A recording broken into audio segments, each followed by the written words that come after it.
Hello students, today we are going to study construction of Chinese digester biogas plant, then some materials for biogas, advantages and disadvantages, and applications of the biogas. Before starting the today's lecture, we just take review of last lecture. So in last lecture, we studied availability of raw materials, digesters and their designs, some points to be considered for construction of biogas plants, components of biogas plant, and construction and working of KVIC biogas plant with its advantages and disadvantages. So this figure shows the generation of biogas. So today's first topic is construction of Chinese biogas plant.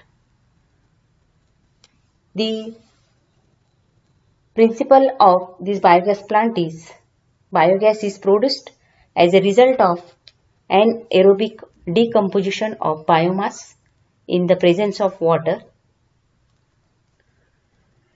It is also called as a floating gas holder type biogas plant. It has following sections. First one is mixing tank is present above the ground level. Then digester tank is deep underground and having well-like structure. It is divided into two chambers by a partition wall in between. It has two long cement pipes. First is inlet pipe opening into the inlet chamber and second one is outlet pipe opening into overflow tank for the removal of spent slurry. Then gas holder. It is an inverted steel drum resting above the digester. The drum can move up and down, that is float over the digester. The gas holder has an output. The gas holder has an outlet at the top which is connected to gas stoves. And last one is overflow tank is present above the ground level. This figure shows a schematic of Chinese biogas plant. It consists of two chambers. First one is inlet chamber and another one is outlet chamber. Inlet chamber consists of a slurry and slurry is a mixture of cow dung plus water with equal amount. As slurry enters into the digester tank through this inlet pipe, digester tank where the digestion takes place, means there is a decomposition of this organic material or organic component. Then biogas is generated and it can be used for domestic purpose through this pipeline. Then spent slurry can be collected in this outlet chamber. Then after that, the spent slurry means sludge can be used as a fertilizer for the agricultural crop because it contains nitrogen, phosphorus and potassium. This is a floating dome which collects biogas. Then working of this biogas plant. Slurry fed into inlet chamber of the digester through the inlet pipe. And we know that slurry is a mix or mixture of equal quantity of water and cow dung. The plant is left unused for about 2 months and introduction of more slurry is stopped. When the digester is partially filled with the slurry, the introduction of slurry is stopped here. After some time, anaerobic bacteria present in the slurry decomposes or ferments the biomass in the presence of water. Or during this period, anaerobic fermentation of biogas takes place in the presence of water and produces biogas in the digester. So, due to fermentation, biogas is formed which starts collecting in the dome of the digester. As biogas is lighter, rises up and starts collected in the gas holder. Gas holder now starts moving up and cannot rise up beyond a certain level. As more and more gas start collecting, the pressure exerted by the gas forces the spent slurry into outlet chamber from the top of the inlet chamber. From outlet chamber, the spent slurry overflows into the tank. When outlet chamber gets filled with spent slurry, the excess is forced out through the outlet pipe into the overflow tank. This is later used as a manure for plants. The gas valve of gas outlet is opened to get a supply of biogas.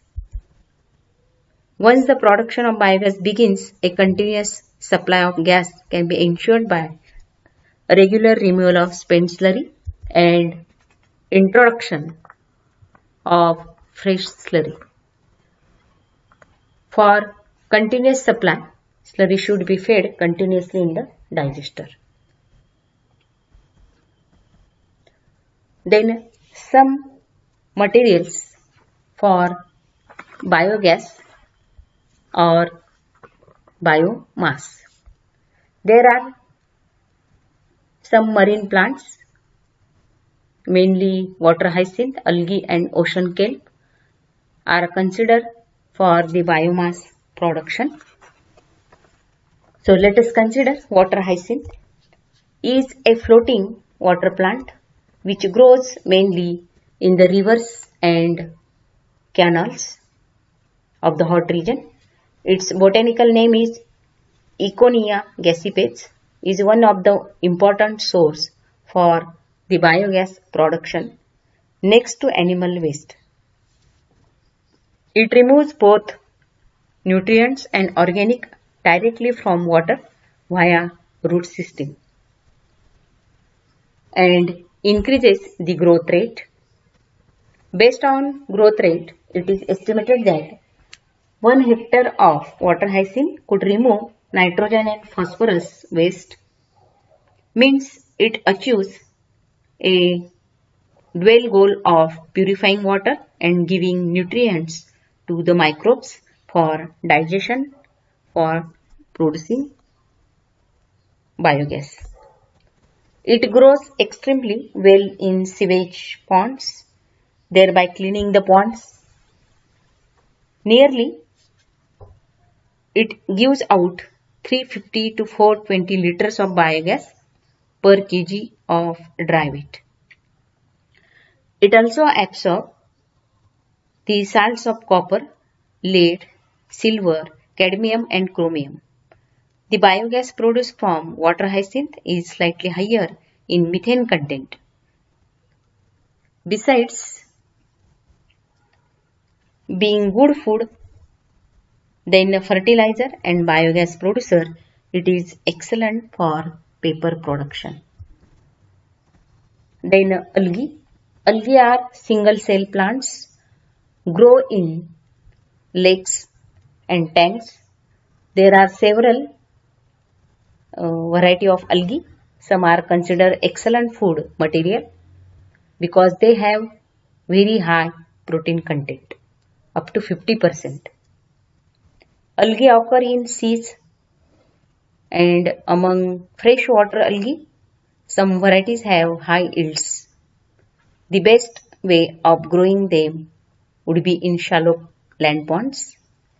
Algae can be either burned directly to produce heat or anaerobically fermented to produce methane.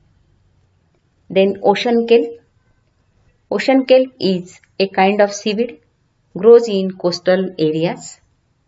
The solar conversion efficiency is higher than that of current land crops. Yield rates range from 300 to 500 weight tons per acre per year. Kelp can be used to produce biogas. They can be burned as a fuel or fed to cattle. Then certain types of grasses. Some fast growing types of grasses are used for biomass production. The advantage of these plants are that they need much less water than the marine plants such as water hyacinth, kelp and algae. These grasses can be periodically harvested, leaving the stubbles to grow again. The grass varieties with the best yield rate are Napier grass, Sudan grass and Bengola grass. After cutting, the grass has to be dried and compacted to be used as a fuel, or it is mixed with water to form a slurry and then fed to biogas digesters. Then trees as biomass. The another concept of utilizing solar energy is to cultivate fast growing species of trees. The wood is burnt in boilers for power production. Its advantage is that it needs very little effort and cost as wood is practically sulfur free and hence ash from wood burning can be used as a fertilizer. Eucalyptus tree has a very high yield rate.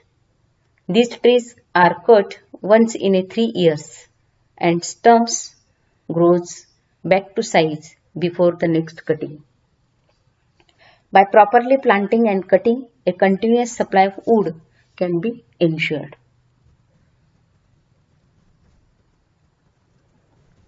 Then advantages of biological conversion of solar energy.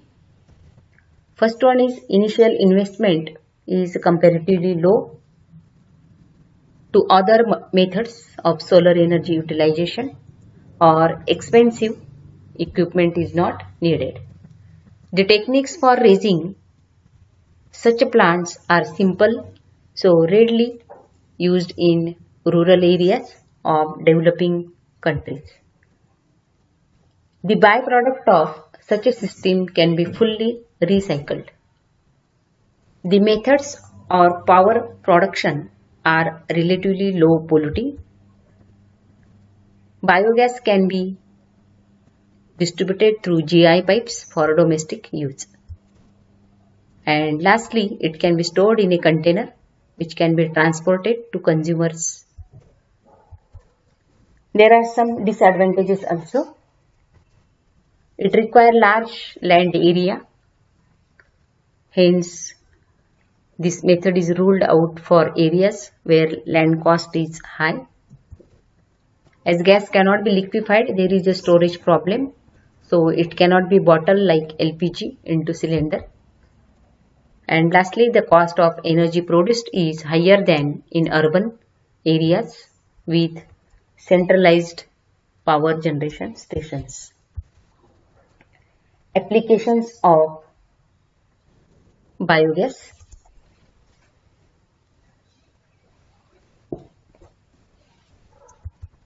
The biogas can be directly used in cooking, domestic lighting and heating. It can be used to run IC engines, means internal combustion engines, for production of power, and IC engines such as turbines are suitable for the conversion of biogas into both electricity and heat.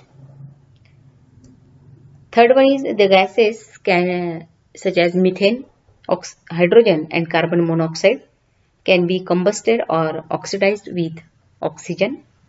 This energy released allows biogas to be used as a fuel. It can be used for heating purpose. Then the material or main product of the biogas is organic manure or fertilizer, comes out at outlet as slurry, which is quite rich in nitrogen and humus, it is in fully digested condition, can be applied directly to the farm by mixing with irrigation water. Maximum benefit is derived from this byproduct mixes with the soil very well. Then electricity can be produced directly by using bioorganic matter as the source of fuel in biochemical fuel cell. The electrical power output of a biochemical fuel cell is proportional to the bacterial metabolism rate, etc.